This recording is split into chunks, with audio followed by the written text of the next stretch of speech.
50,000-এর অধিক অন্ধ পঙ্গু, তাদের বাবা মা ভাই বোনের রক্তের কসম মাহে রমজানে এই বড়দাদার ভাইয়েরা, আমার ভাই আমার বোন রুদ্র সেন, রিয়াগো, আনাস, ওয়াসিম মুগ্ধের রক্তের কসম আমাদের গায়ে এক ফোঁটা বিন্দু রক্ত থাকতে খুনি আওয়ামী লীগকে আমরা পুনর্বাসন করতে দিব না।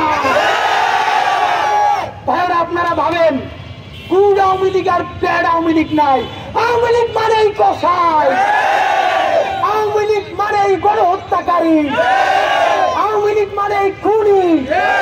আপনাদেরকে একটা সমীকরণ বলে যাই, আজকে সোহেল তাজ আরো 5-7 জন গুড আওয়ামী লীগকে সামনে রেখে বলবে শেখ পরিবার বাদ দিয়ে একটা ভালো আওয়ামী লীগ করতে চাই। আপনাদেরকে আমি কোন পলিটিক্যাল বিশ্লেষক না, একজন রাজপথের যোদ্ধা হিসেবে মনে করিয়ে দেই।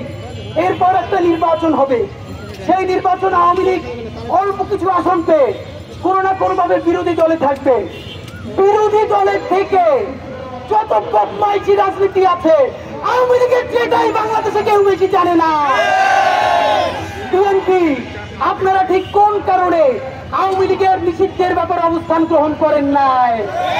জামাতে ইসলামী কোন প্রেসক্রিপশনে আওয়ামী লীগ নিষিদ্ধের ব্যাপারে স্পষ্ট বিবৃতি দেন নাই? এখন পর্যন্ত রাজনৈতিক দল হিসেবে এনসিপিকে দেখেছি তারা আউট অ্যান্ড আউট বলেছে আওয়ামী লীগকে নিষিদ্ধ করতে হবে।